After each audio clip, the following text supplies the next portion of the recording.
Hey there, welcome to the sermon preview for this week. I'm Nick, and I am with Devin Sharick today. So Devin is going to be bringing the sermon this coming Sunday. Really excited about that, Devin. I don't know if you're excited. I'm excited. I'm excited.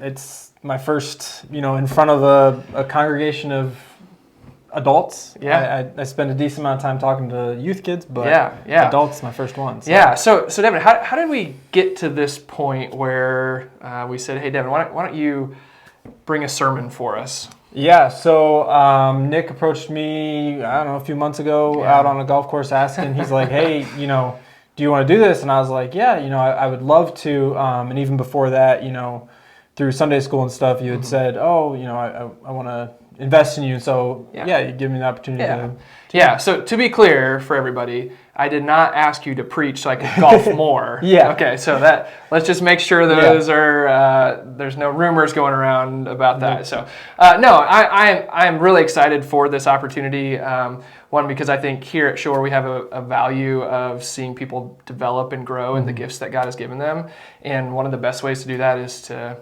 try it out, to explore, to even fail at times. Really excited for this. So, Devin, we just wrapped up our series in 1 Thessalonians, and so we're kind of in an in-between week a little bit here before we start our Advent series next week. So, this week, we're tell us a little bit about what's the passage we're looking at, how did you come to this passage, and what do we need to know? Yeah, so we're going to be looking at 1 Corinthians 12 through 26. Okay. It's a passage I'm really excited about. It has a lot to do with the body, and Paul's addressing the body. I think it's a scripture that I would have loved to do more scripture with. Yes. My initial notes to Nick were all of 12 through 13. 2 whole chapters. Which would have been a lot on a paper to do and to talk through and everything. So through a lot of prayer, thought, condensed it down. And so we're going to be talking kind of about the body. And I think, 12 through 13 as a whole is kind of the context, but we're definitely focusing in on 12 through 26. Right. So if somebody were to say, hey, I want to go the extra mile, they could read chapters 12 through 13 to really gain a good idea of what's Paul trying to say in these 2 chapters. Yeah. Obviously, more context is always great. If you can get more scripture in and see the larger picture of what Paul's talking about, it's gonna be deeper and more valuable. Yeah, absolutely. So within the passage that we're looking at, what are maybe some specific things in there that are going to be a point of focus for you? Yeah, so I think there's kind of these 3 kind of main ones. As you read through those specific passages, there's kind of the way we as a person look at other people in the church. Okay. There's also the way that or we ourselves look at being part of the body of the church. Okay. There's parts of us looking at other people in the church, and then there's kind of us looking at the church as a whole. And so I think we're going to kind of focus in on those three ideas and talk about them. Okay. Yeah, really cool. So overall, this idea of how do we as individuals participate in the life of the church and the body of believers. And what it looks like to be one body. Yes. Okay. So even that deep unity piece that Paul calls us to within the body. Yep. Yeah. So bringing the whole body together and really looking at us as a whole, as Shore Church, what that looks like. Yeah, I think that sounds amazing. So, Devin, as people are looking to prepare for this coming Sunday, what's maybe a question or a thought that they can take with them to think about as they're preparing?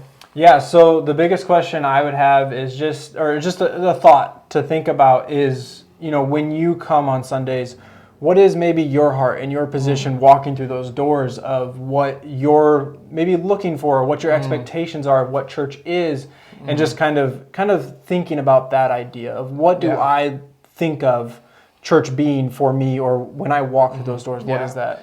Yeah, so maybe give the people an example, or maybe 2 or 3 of what are some different examples of perspectives that people might have walking into a church? Yeah, so I think there's always kind of the perspective of when you walk in, it's what can I get? What am I going to receive today? What do I need to be taught? Which is a good thing to always be learning and growing as a person.